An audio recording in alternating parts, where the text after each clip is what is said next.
Today in class, an interesting question was raised. Why do we have problems with our education system? And of course, multitudes of answers can be provided. Normally and usually, the number one answer is there's not enough funding, but then there's also the snowballing effect, right? As a community college instructor, I've heard quite often the conversation revolve around the fact that students come to us underprepared or not ready for collegiate education, academic system, and so forth and so on. And then certainly this snowballing effect goes further once you go to the high schools. High schoolers say, or high school administration and teachers say that the students come to them underprepared from middle schools, and middle schools certainly point fingers at elementary schools, and elementary school points fingers at parents and the students, and everybody complains about how problematic everything is. And then we try to figure out why exactly this problem is ongoing and how should we be able to tackle it. And then a larger realization came to us. Well, why do we have ongoing problems? Why is there such a problem with our education system? And I don't have the answers certainly, but there was one thing that I was reflecting upon, which is how to learn English. As you probably surmised, English is not my first language, and I do remember my first experience in learning English. It was I was in school, and I was told that I'm supposed to be in an ESL class at the time, many decades ago. And I said, no, I want to be in a regular English class. I was told by my counselor that that's probably not a good idea because I will fail and I should stay in ESL longer. Luckily, my English instructor was actually quite sympathetic, and she was very willing to accept me, even though my counselor said that I would fail. But that conversation was, I wasn't really thinking about myself, but what I was thinking about is the average time it takes for people to learn English. And I remember this study from the 2000s. I think it was a Stanford study specifically related to the California school, and I think Stanford report, right?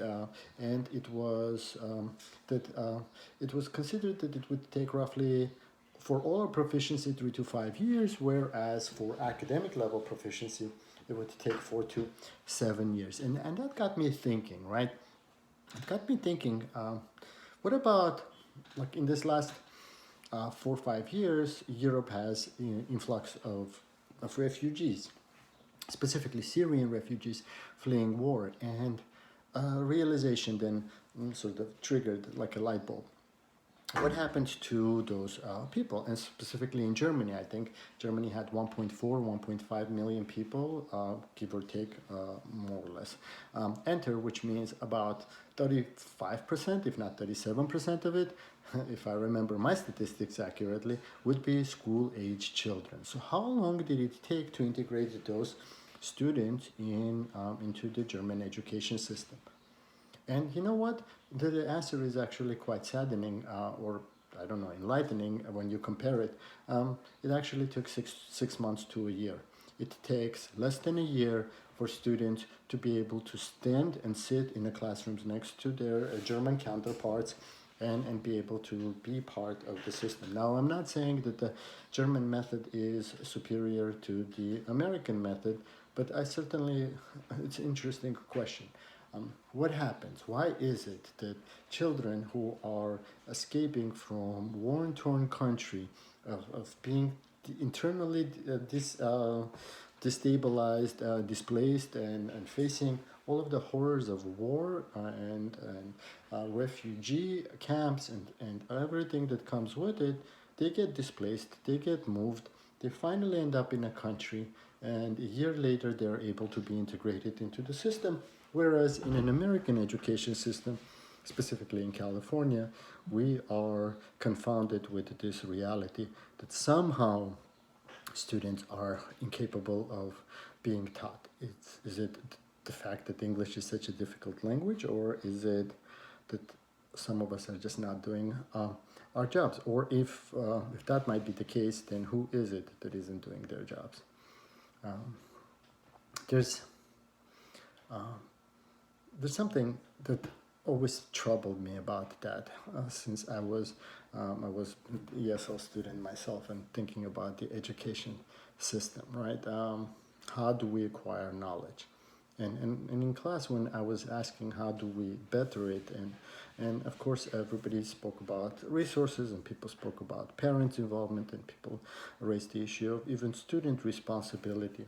And I remembered specifically Bacon.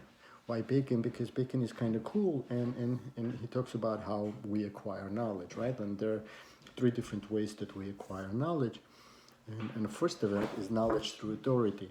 But they tell you, you listen, but that kind of knowledge acquisition is only one that brings forth belief, right? And it's not an understanding; it's just belief that what you've been told is correct. The second one is through reason, which means you sit and you come to a conclusion. But the problem is that through reason you don't have distinguishing characteristics between like real truth and probable truth, because it creates that particular you can't actually test it out. And finally, through experience, right, being able to experiment through specifically through knowing. That's how certain people have tremendous amount of information based on living experience, sort of like people can listen to look at outside the farmer and knows what kind of the weather we're going to have much better than any any